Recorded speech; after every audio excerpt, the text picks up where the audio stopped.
The Terrible Old Man. It was a design of Angelo Ricci and Joe Zanuck and Manuel Silva to call on the terrible old man. This old man dwells all alone in a very ancient house on Water Street near the sea, and is reputed to be both exceedingly rich and exceedingly feeble, which forms a situation very attractive to men of the profession of Messrs. Ricci, Zanuck, and Silva, for that profession was nothing less dignified than a robbery. The inhabitants of Kingsport say and think many things about the terrible old man, which generally keep him safe from the attention of gentlemen like Mr. Ricci and his colleagues, despite the almost certain fact that he hides a fortune of indefinite magnitude somewhere about his musty and venerable abode. He is, in truth, a very strange person, believed to have been a captain of East India clipper ships in his day, so old that no one can remember when he was young, and so taciturn that few know his real name. Among the gnarled trees in the front yard of his aged and neglected place, he maintains a strange collection of large stones, oddly grouped and painted, so that they resemble the idols in some obscure Eastern temple. The collection frightens away most of the small boys who love to taunt the terrible old man about his long white hair and beard, or to break the small paned windows of his dwelling with wicked missiles. But there are other things which frighten the older and more curious folk, who sometimes steal up to the house to peer in through the dusty panes.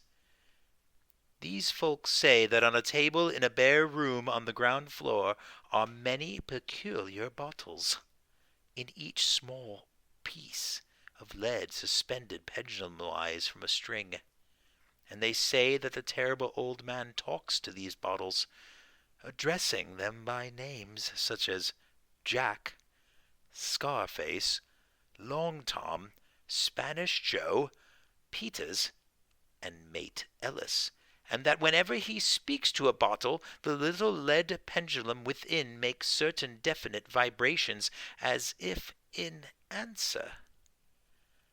Those who have watched the tall, lean, terrible old man in these peculiar conversations do not watch him again.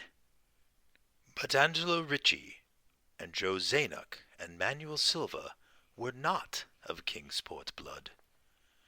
They were of that new and heterogeneous alien stock which lives outside the charmed circle of New England life and traditions, and they saw in the terrible old man merely a tottering, almost helpless graybeard, who would not walk without the aid of his knotted cane, and whose thin, weak hands shook pitifully. They were really quite sorry in their way for the lonely, unpopular old fellow, whom everybody shunned, and at whom all the dogs barked singularly. But business is business, and to a robber whose soul is in his profession, there is a lure and a challenge about a very old and very feeble old man that has no account at the bank, and who pays for his few necessities at the village store with Spanish gold and silver minted 2 centuries ago. Messrs. Ricci, Zanuck, and Silva selected the night of April 11th for their call. Mr. Ricci and Mr. Silva were to interview the poor old gentleman, whilst Mr. Zanuck waited for them and their presumably metallic burden with the coveted motor car in Ship Street by the gate in the tall rear wall of their host's grounds. Desire to avoid needless explanations in case of unexpected police intrusions prompted these plans for a quiet and unostentatious departure. As prearranged, the 3 adventurers started out separately in order to prevent any evil-minded suspicions afterwards. Messrs. Ricci and Silva met in Water Street by the old man's front gate, and although they did not like the way the moon shone down from the painted stones through the budding branches of the gnarled trees, they had more important things to think about than mere idle superstition. They feared it might be unpleasant work, making the terrible old man loquacious concerning his hoarded gold and silver, for aged sea captains are notably stubborn and perverse. Still, he was very old and very feeble, and there were 2 visitors. Messrs. Ritchie and Silva were experienced in the art of making unwilling persons voluble, and the screams of a weak and exceptionally vulnerable man can be easily muffled, and heard the terrible old man talking childishly to his bottles with pendulums.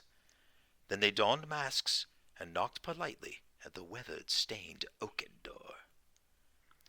Waiting seemed very long to Mr. Zanuck, as he fidgeted restlessly in the covered motor car by the terrible old man's back gate in Ship Street. He was more than ordinarily tender-hearted, and he did not like the hideous screams he had heard in the ancient house just after the hour appointed for the deed. Had he not told his colleagues to be as gentle as possible with the pathetic old sea captain? Very nervously he watched that narrow oaken gate in the high and ivy-clad stone wall. Frequently he consulted his watch, and wondered at the delay. Had the old man died before revealing where his treasure was hidden? And had a thorough search become necessary? Mr. Zanuck did not like to wait so long in the dark in such a place. Then he sensed a soft tread, or tapping, on the walk inside the gate. Heard a gentle fumbling at the rusty latch, and saw the narrow, heavy door swing inward. And in the pallid glow of the single dim street lamp, he strained his eyes to see what his colleagues had brought out of that sinister house, which loomed so close behind. But when he looked, he did not see what he had expected, for his colleagues were not there at all, but only the terrible old man, leaning quietly on his knotted cane and smiling hideously. Mr. Zanuck had never before noticed the color of the man's eyes. Now he saw that they were yellow. Little things made considerable excitement in little towns, which is the reason that Kingsport people talked all that spring and summer about the 3 unidentifiable bodies, horribly slashed as with many cutlasses, and horribly mangled as by a tread of many cruel boot heels, which the tide washed in. And some people even spoke of things as trivial as the deserted motor car found in Ship Street, or certain especially inhuman cries, probably of a stray animal or migratory bird, heard in the night by wakeful citizens. But in this idle village gossip, the terrible old man took no interest at all.